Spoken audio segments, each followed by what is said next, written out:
When I say horror, you probably think about the paranormal, the satanic, and the undead. But what you probably don't think about is the much more real horror of how a person's death can affect a community. The people inhabiting Twin Peaks are not afraid to show how they have been affected by the murder of Laura. My God, Andy. Good Lord, Laura. My daughter's dead.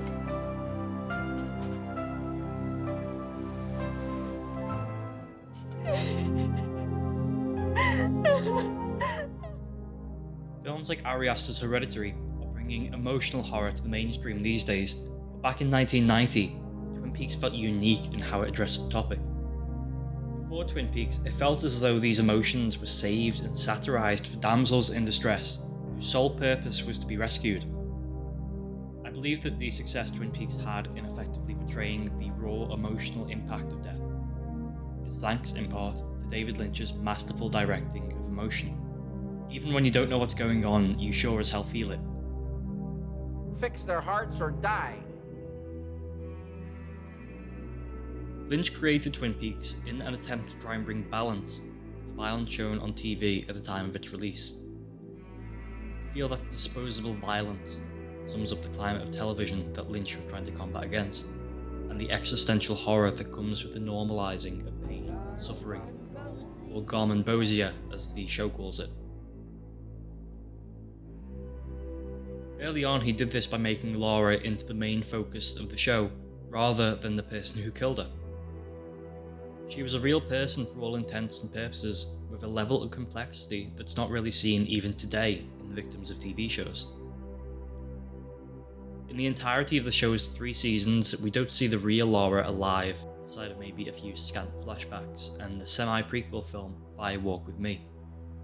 By the people who knew and cared for her, we feel like she is a living, breathing person.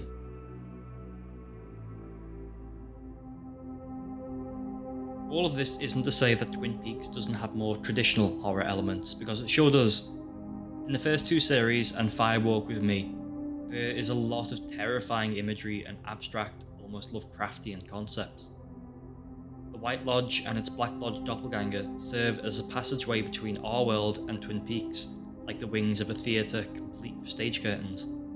And in this passageway exist gods of film and television that control the flow of the narrative and give Bob permission to hunt. I believe in concept, if not execution as well, that Bob is the cruelest and most brutal depiction of evil in any medium, because he is not an evil person, but is evil itself. Evil for the sake of fun, that feeds on our reaction to his heinous acts.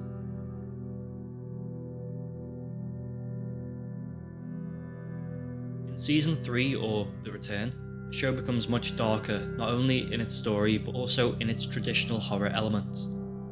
At the end of Season 2, Cooper was trapped in the lodge, placed in Twin Peaks by his doppelganger, Mr. C, who was partially piloted by Bob.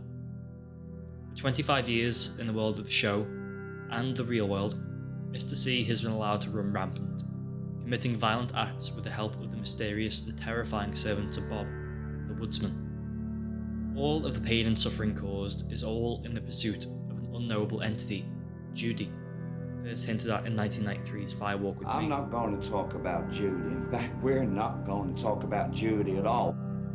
That gave birth to Bob, to violence masquerading as entertainment.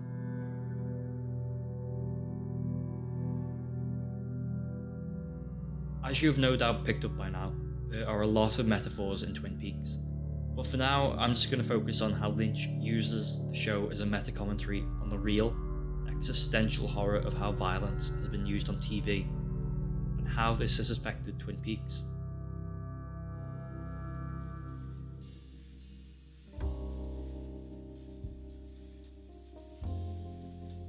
As described earlier, Lynch made Twin Peaks to try and bring balance to the TV zeitgeist of disposable violence by taking screen time away from the killer and giving it to the victim and the people affected by their passing. This went quite well in the beginning. The show was a ratings juggernaut by the standards of the time.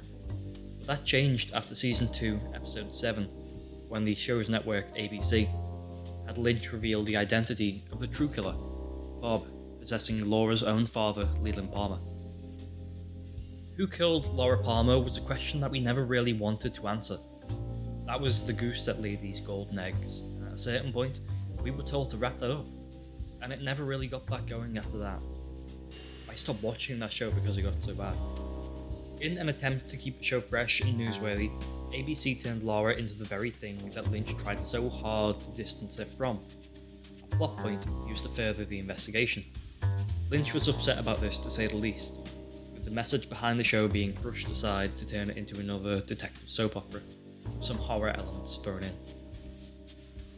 The series declined in quality, so much so that Lynch asked fans to send mail to ABC asking him to be brought back. And it worked, with Lynch coming back to masterfully direct the last 6 episodes of Season 2. Hallelujah! Hallelujah! After the end of Season 2, Lynch released a semi-prequel film, Fire Walk With Me. The film was much less fun than the show, and opened to abysmal reviews.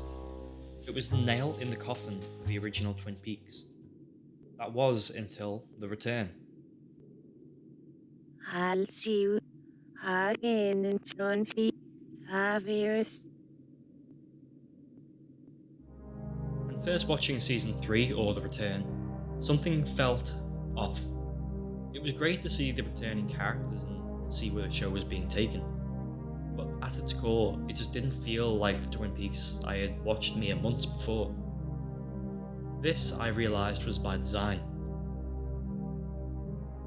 The modern TV climate is much more violent than ever, with shows like Game of Thrones pushing the boundaries for what is acceptable in terms of content and quality, it seems. In the current landscape, the original message of Twin Peaks has become redundant, leaving the show changed and without purpose. Keeping in line with the show so far, Lynch uses The Return as a meta-commentary on this situation, with many of the characters being stuck in the middle of an identity crisis. Something happened to me! The real Agent Cooper is probably the most clear example of this, with him spending the first few episodes isolated in the otherworldly lodges and even non-existence, before taking the place of his doppelganger's clone as a mentally stunted Agent Cooper for all but the last 2 or 3 episodes of the show. For these final episodes, we don't get to see Agent Cooper relive the glory days and bring back what Twin Peaks was. Instead, he travels back in time to try and fail to save 1990's Laura Palmer. And then he travels to a different reality entirely to rescue a version of Laura Palmer that isn't Laura. Laura who? After 25 years of build-up, we don't know if he actually succeeds. What year is this? But we might have just witnessed this version of Laura, realising who she is and why she was made. She was made to die, to save the world, violence as entertainment.